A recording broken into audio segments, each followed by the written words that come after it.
Hello, my quilting friends. Leah Day here with a new block to piece this month. We're learning how to piece a beautiful sun star block that's entirely created with half square triangles. So in this video, we're really going to dig into this piecing unit. We're going to learn lots about half square triangles. We're going to learn how to trim them down really accurately so that way they piece into the block perfectly. So let's get started. So the very first step is to cut out your squares, and we're going to cut them out a little bit big so that after they become a half square triangle, we can trim them up really accurately in order to put into our block. So you want to make your stacks first.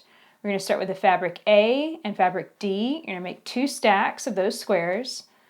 Fabric B and fabric D, 2 stacks of those. Fabric B and fabric C, 2 stacks of those. And fabric C and fabric D, 2 stacks of those. So if you're at all confused, just check your pattern. Find the pattern at leahday.com and it will go over the exact cutting instructions for these shapes and how to stack them. So the next step you can already see I've layered these together, placed a ruler on top, and I've marked a line running from corner to corner. And I really like using a ruler like this where I can really see what I'm doing. I can make that mark, and I love using a ceramic marking pencil like this because it produces a nice thin white line that I can easily follow with the edge of my presser foot. Okay, so now that these are all ready to go, I'm going to take them to my machine and begin stitching half square triangles. So I'm lining this up and making sure the edges of my squares are really perfectly aligned right on top of one another. And now I'm going to slide this underneath the foot and arrange that marked line with the edge of my 1/4 inch patchwork foot. I want to stitch exactly 1/4 inch away from that center mark line. So I'm going to start stitching. And a couple things that I've done to my machine before I got started, I did lower the stitch length to 1.4 millimeters, and what that's going to do is produce a very tiny, tight stitch. I also changed to a new needle that can really help make piecing a lot easier and more accurate to have a nice fresh new needle when you're starting a new block. Okay, as we stitch off one, going ahead and grab the next set of squares, take that little minute to arrange them really nicely, slip them under the foot, and begin stitching.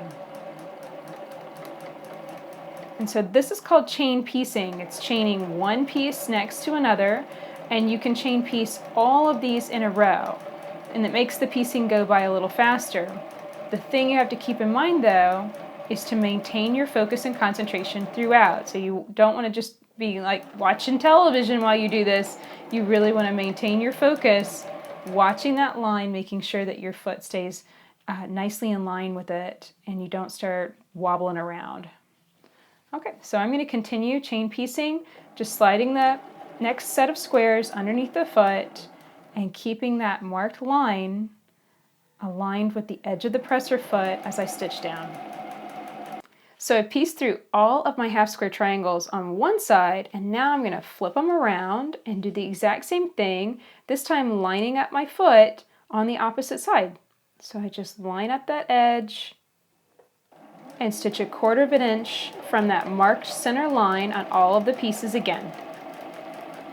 So the next step is to cut our half square triangles apart. Right along that center line, just cut right along those markings, and you're going to end up with 2 half square triangles for every 2 squares that you stitch together. Here's what it's going to look like. And you want to be really gentle with this because this is a seam that was stitched on the bias. What that means is the diagonal of the grain line of the fabric, which means that it's fairly stretchy. And so you want to be really gentle as you open this seam allowance and use your fingertip to really open that up, but without really stretching and pulling on it. Okay, so once you get it open, just set your iron right down on that seam allowance. What we're going to do is press it open nicely. And the reason that we press all of these seam allowances open is because it produces a much flatter seam, And it's much, much easier to free motion quilt over the surface of that than if it's pressed to one side. So I'm going to just go through all of these, cutting them apart, gently finger pressing open that seam allowance, and then giving them a nice hot press with my iron. And this is just a hot, dry iron. There's no steam in it. I don't have any water in it. And that's just going to encourage it to flatten out and stay open. And another little trick you can do after you press it with your iron, hold your hand over it. It's a little too hot for me to press my hand directly onto it. And what that does is that just encourages those fabrics to soften and flatten out and stay nice and perfectly flat. That's our half square triangles. Next step is to trim these down. So I'll meet you back here when you get all of these cut apart and pressed open. We'll learn how to trim these down super accurately. So the size that we are cutting these shapes down to is 3.5 inches square. And here's the very important thing. We want to cut this down so it's 3.5 inches square, but with this diagonal line centered up right in the middle. So one thing that a lot of people make a mistake of is just trimming from one side. So they line up the ruler, 3.5 inch mark on one side, and trim off all of this at once.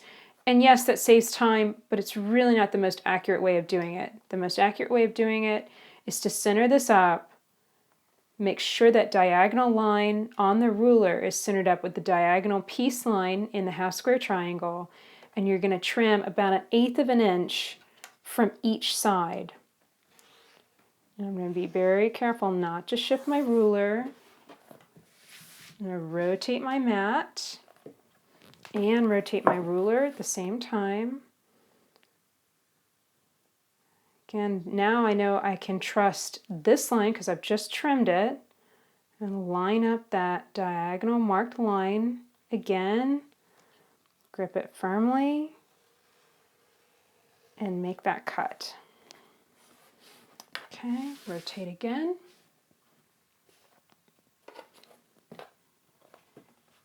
And now I've trimmed up these two sides.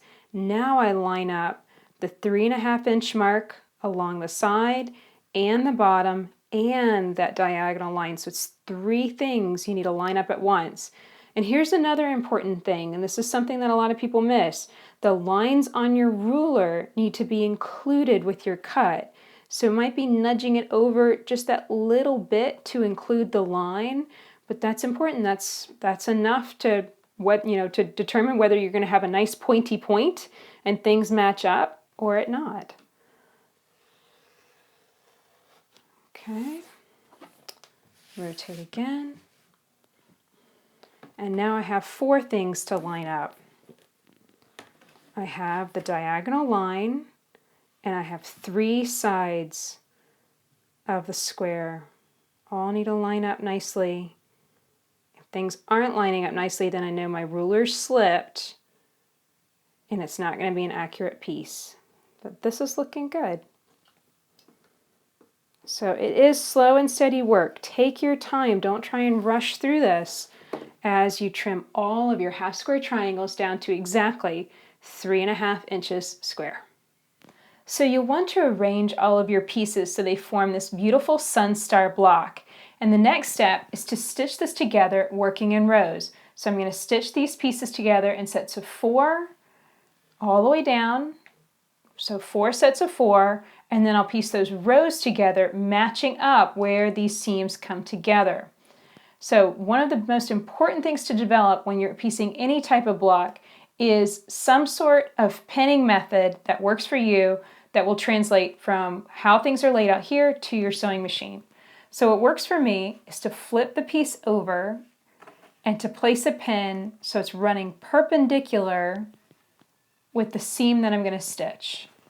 And this works for me. It might not work for you, but this is just the method that works best for me because I get to my machine and I'm sitting there taking a look at it going, okay, what side did I mean to stitch? And I remember I'm stitching through the side as if I'm going to stitch over my pin, and that's how it helps me to remember.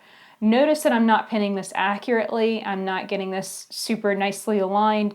That's the job that I do at the machine. So right now, this is just simply marking how the pieces are going to be arranged, not accurate placement or aligning the edges just exactly right. So I'm going to continue pinning, and then I'll meet you at the machine when we're ready to stitch through all of these pieces. So now that I'm at the machine, this is the time for accurate placement and arrangement. I'm going to really be careful with that edge and corner. I'm making sure that those edges are stacked right on top of one another. The fabrics are right in line across the top as well.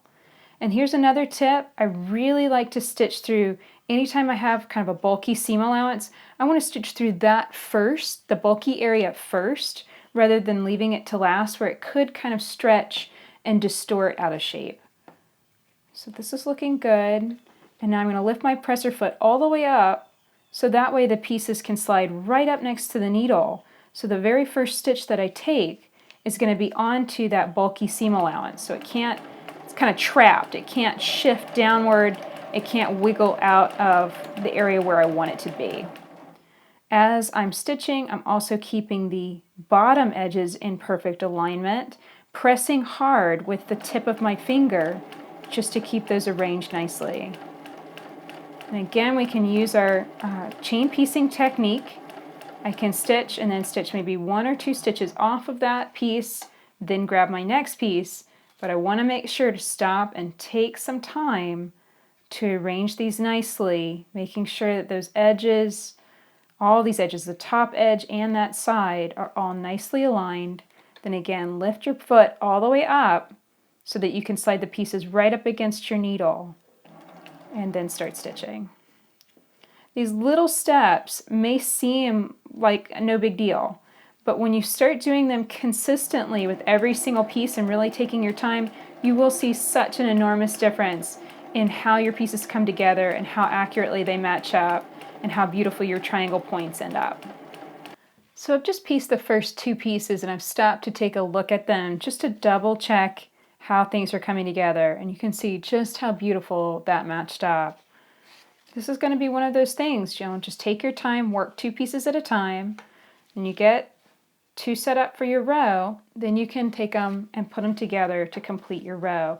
And again, this is one of those things that I think having that bulky seam allowance to start is really helpful. So if that means taking a piece and flipping it upside down, that's fine. Just refer to your pattern, refer to your block layout, and that will keep you on track and stop you from accidentally stitching the wrong thing together. So our half square triangle units have come together to form these beautiful rows, and you can find tips for matching and connecting these rows together and piecing them accurately in our video for block number 1. And you can click right here to find that video and extra tips on connecting those rows together. And the last step to piecing your block is to attach the borders. And the borders go on 2 sides first and then the top and bottom second. You can find tips on piecing the borders in our video for block number 2 right here. So here's what it looks like whenever you finish your beautiful sun star block. So that's it for block number 3. But if you're just getting started with the Machine Quilting Block Party, don't worry. You can get started anytime and work at your own pace.